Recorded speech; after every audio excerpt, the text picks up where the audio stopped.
Hey ladies and gentlemen, and welcome to this video.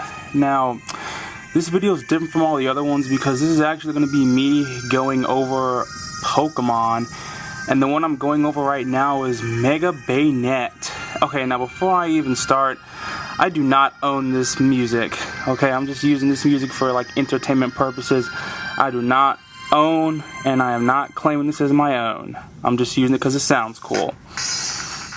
Okay, so this is Mega Banette. Now, Banette was actually a pretty useless Pokemon at first, but its Mega Evolution is actually really good.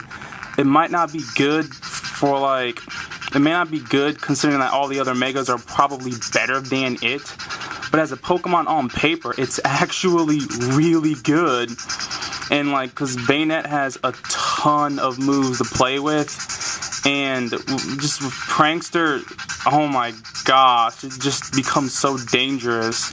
Now, let's go over its base stats. Okay, now I actually messed up on the HP.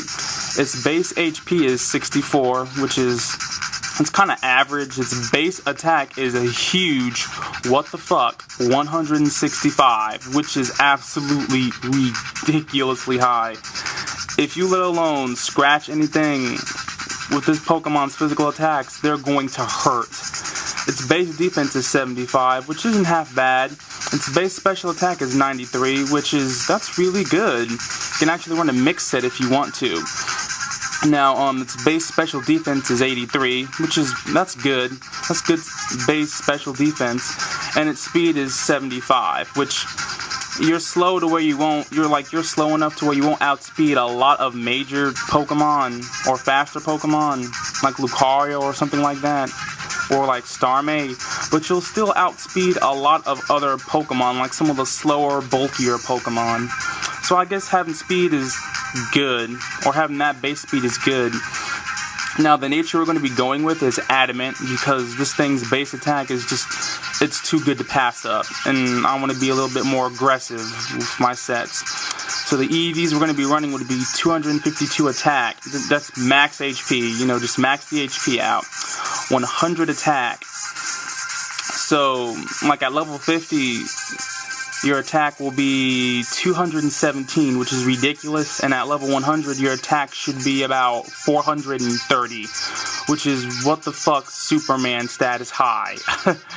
Okay, now, we're going to be running 96 defense, because, its defense is lower than its special defense, and I want to try to even it out. And then we're going to put the rest in special defense. You can choose to put the rest into speed if you want to, but I prefer to be a little bit more bulky. Okay, now the moves. The first move we're going to be running is Shadow Claw. It's a really good move. Has a higher critical hit ratio. Why not run this move? It does a lot of damage, and you might even get a crit, so it might even do even more damage. Now, depending on the second move you run will determine if you want to be a little bit more supportive, or if you want to be a little bit more annoying, offensively annoying. So, the first move that comes to mind would be Pain Split. You can only get this move from Gen 4, from Heart Gold and Soul Silver at the Battle Frontier, or from Gen 5's Black and White 2, you can teach Pain Split to a Banette. So Pain Split's good because if your HP is lower than the opponent's, you'll actually do damage to them and gain your HP back. So you can be really annoying, and you can Pain Split them if your health gets low, and you'll just be difficult to take down. Now the next move you could run is T-Wave for a little bit more support, or if you want to be more support based. And T-Wave is good because you slow down all the Pokemon, or you slow down that Pokemon by 75%, and there's a 25% chance of that Pokemon getting paralyzed every single turn. And it just goes well in tandem with Shadow Claw. You can just T-Wave, and if they stay in, you can just Shadow Claw, and they'll die. Or they'll just get maimed. Or, once again, Will-O-Wisp is really good because you can come in on something and burn it. You can just get residual damage on Pokemon, and you can just cripple those physical attackers. So whatever one of these moves you want to run is completely up to personal preference, but I prefer T-Wave because, like I said, I want to be a little bit more aggressive. I want to force some switches more, and I want to kind of support my team. So So the third move is pretty interesting and probably overlooked, but Screech. Since Mega Banette gets Prankster, but you can't get Prankster on the first turn you Mega Evolve, but like after that turn where you Mega Evolve, you get Prankster. And priority Screech is no joke. You Screech something, and if they stay in, the Shadow Claw is just going to 2-hit kill them or just on-right one-shot them. So, along with like Pain Split, T-Wave, or Will-O-Wisp with Screech and Shadow Claw, you're going to be forcing a lot of switches.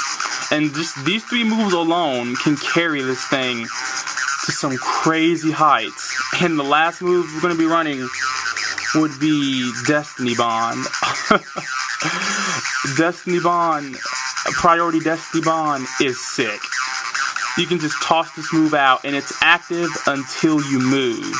So you can use Destiny Bond, and if they don't kill you, you can use Shadow Claw, and if they kill you before you use Shadow Claw, they're dead.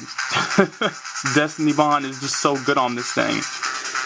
Now, some noticeable moves would be Calm Mind, Disable, Confuse Ray, Trick Room, Torment, Protect, Taunt, Knock Off, Shadow Sneak, Rest, Sleep Talk, Confide, Pursuit, and Sucker Punch.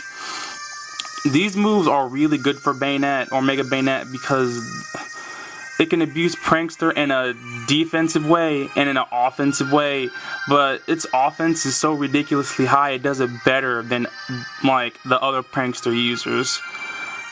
So yeah, that's about it for Mega Banette. If anyone liked this video, comment, rate, subscribe, and I will see you all later.